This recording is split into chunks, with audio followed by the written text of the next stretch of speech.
Con ơi, con ở xa cứ yên tâm đi, ở nhà bố mẹ sẽ lo hết cho con nha. Cho hết toàn bộ thủ tục, nói chung là cho nó đầy đủ ấy, bằng người ta đấy. Thì mà con bây giờ đang ở xa ấy, thì là mẹ cũng làm cái lễ xin dâu ấy. Sau này về nhà ta rồi ta là vợ chồng về nhà rồi ta làm lễ nha con, làm lễ ở nhà trai. Còn bây giờ thì trước tiên làm lễ nhà gái đã nhá.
Kính thưa các cụ cao niên và kính thưa cô dì, chú bác và ông Thuần, bà Thúy và các bạn nam nữ xa dân quý khách của nhà gái. Hôm nay được sự nhất trí ủy quyền của nhà trai, tôi là dượng của cháu Khánh lên có đôi lời phát biểu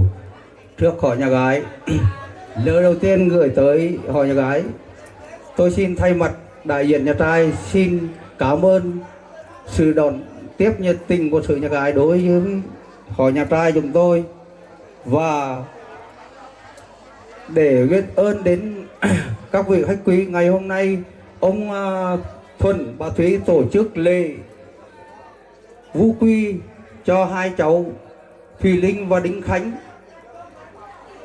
tại nhà của ông Thuần, bà Thúy. Tôi xin thay mặt họ nhà trai, bởi vì hôm nay ra đây để đón cái lễ của nhà gái tổ chức cho báo hí cho cháu Linh và cháu Khánh, thì bên nội cũng có đại diện của cháu Khánh, có bên nội là đầy đủ và bên ngoài của cháu Khánh cũng có đầy đủ mặt trong buổi lễ ngày hôm nay. Cũng không có gì hơn, tôi xin chúc toàn thể hội hôn cũng như hai bên hai họ, hai bên bốn họ chúng ta được mạnh khỏe, bước sang một năm mới tràn đầy hạnh phúc. Và cuối cùng không có gì hơn, tôi xin gửi lời đến toàn thể hội hôn một lời chào sức khỏe và lời cảm ơn của gia đình nhà trai đối với nhà gái. Chúng ta xin lên.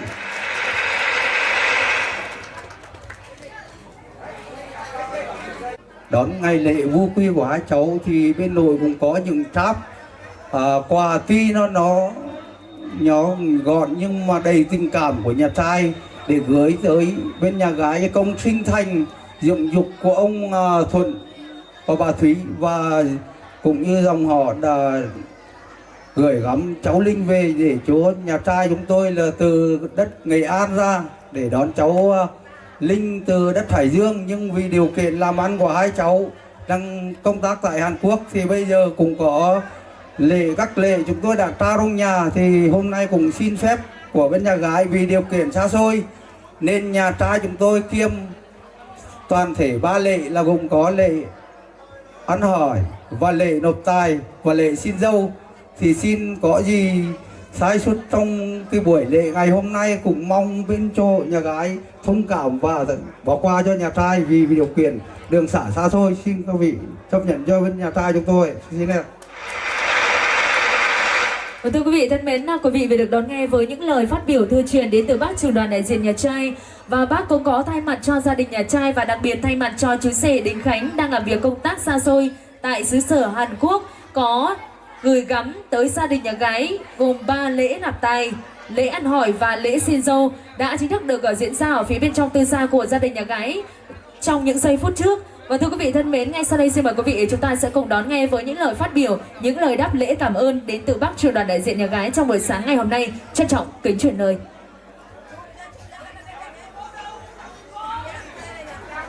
Xin kính thưa các cụ, các ông, các bà, các cô, các dì, các chú, các bác cùng toàn thể anh chị em và các vị khách quý có mặt ngày hôm nay. Thì tôi xin tự giới thiệu, tôi là chú ruột của cháu Linh và là em của bác Thuận, Thúy. Hôm nay thì chúng tôi được nhiệt nhiệt chào đón họ nhà trai đến từ Nghệ An đến với quê hương Hải Phòng của chúng tôi, và chúng tôi xin một tràng pháo tay để chào đón bà con. Và hôm nay đã chính thức cháu Linh đã thuộc về dòng họ nội của nhà cháu Khánh, và chúng tôi cũng nhận cháu Khánh là con cháu gia đình nhà ngoại nhà chúng tôi. Và để mà chúng tôi xin thay mặt họ nhà gái xin được cảm ơn các cụ, các ông, các bà, các cô dì, chú bác và các anh chị em và toàn thể khách quý có mặt ngày hôm nay. Và để trân trọng hơn nữa thì sau cái lời cảm ơn của tôi thì tôi được xin trân trọng mời các cô, các dì, các ông, các bà, các dì, chú bác dự bữa cơm, dự bữa lễ báo hỷ của cháu Linh và cháu Khánh. Để kết thúc lời thì tôi xin chân thành cảm ơn các cụ, các ông, các bà, các cô, các dì các chú các bác và toàn thể quý vị có mặt ngày nay. Xin hết ạ. Vâng, thưa quý vị thân mến, đó chính là những lời đáp lễ cảm ơn cũng như xin phần đón nhận những cây trầu sinh lễ đến từ quan viên phái đoàn gia đình họ nhà trai của bác trưởng đoàn đại diện nhà gái trong buổi sáng ngày hôm nay. Và ngay sau đây xin mời hai bác trưởng đoàn đại diện sẽ thay mặt cho con dâu chú rể cùng với hai bên gia đình sẽ dành tặng cho nhau một cái bắt tay, một cái ôm để chính thức kết chặt tình đôi xa hứa ảo kể từ ngày hôm nay. Và một tràng pháo tay thật lớn của tất cả quý vị chúng ta cùng chúc mừng ạ. Vâng, ngay sau đây xin mời hai bên gia đình chúng ta sẽ cùng